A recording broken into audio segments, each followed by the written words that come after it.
From the PEP Radio newsroom, these are the stories we are covering at this hour. HuffPost is reporting that Republicans are once again embracing anti-trans rhetoric in a series of advertisements across the country, hoping to capitalize on voter fears about transgender people as the clock ticks down to the November election. Over the weekend, former President Donald Trump's campaign Instagram account unveiled a new ad with the slogan, "Kamala is for they, them," targeting Vice President Kamala Harris's support of gender-affirming care for all people, including incarcerated people and immigrants.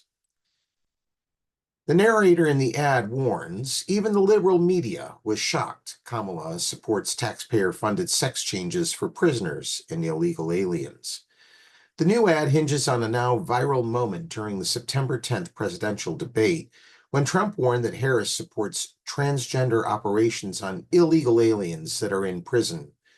That perplexing word salad of a claim was Trump's own spin on Harris's response to a 2019 ACLU candidate questionnaire. Days before the debate, CNN published a story about the questionnaire in which Harris wrote about slashing funding for the construction of new immigrant detention centers and decreasing ICE's budget. The story also notes that Harris's support of taxpayer funding of gender transition surgeries for detained immigrants and federal prisoners. Harris responded that it was important for all trans people to receive that care. "I support policies ensuring that federal prisoners and detainees are able to obtain medically necessary care for gender transition, including surgical care while incarcerated or detained," she wrote at the time. "Transition treatment is medically necessary, and I will direct all federal agencies responsible for providing essential medical care to deliver transition treatment." The 19th is reporting that in 2020, the United States Supreme Court found that gay and transgender workers are protected from workplace discrimination in the landmark case Bostock v. Clayton County.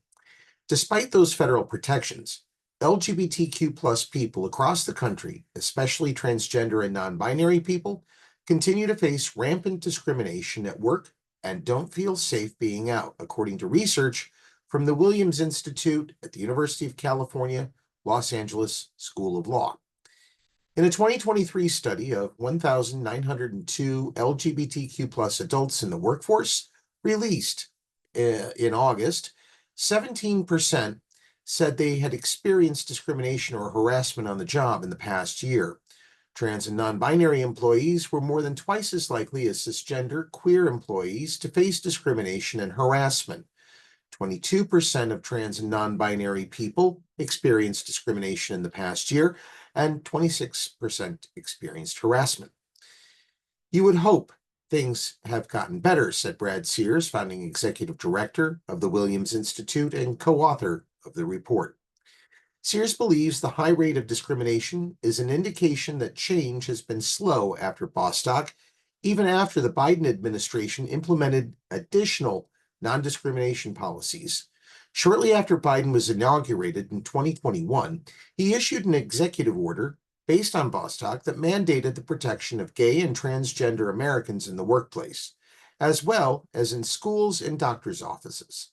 And as of this spring, extra protections were put in place to guard against employers who consistently misgender employees or deny them access to sex-segregated spaces.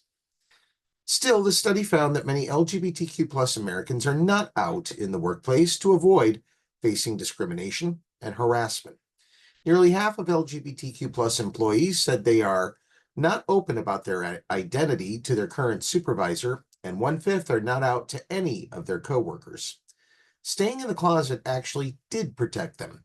LGBTQ plus employees who were out to at least a few coworkers or just their supervisor were 3 times as likely to report discrimination as employees who were not out. And we close this newscast with a quick review of the candidates for Pennsylvania's Auditor General. As a reminder, Pennsylvania Equality Project, our parent organization, is a nonprofit organization that does not support, endorse, or oppose candidates for public office. Voters will have 5 candidates for Pennsylvania Auditor General to choose from on November 5th. Incumbent Auditor General Tim DeFore, a Republican, was first elected in 2020 and is seeking a second term. He faces Democratic State Representative Malcolm Kenyatta, Alan Goodrich of the Constitution Party, Libertarian Reese Smith, and the American Solidarity Party's Eric K. Anton.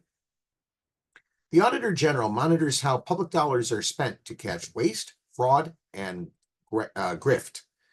The office does this by conducting financial audits and monitoring whether state-funded programs are doing what they're supposed to do.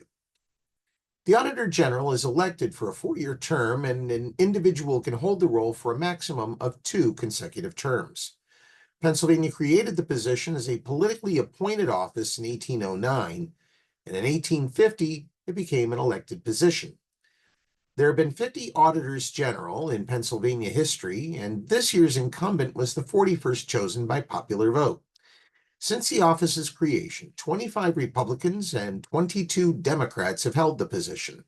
The 3 other office holders belong to now defunct third parties.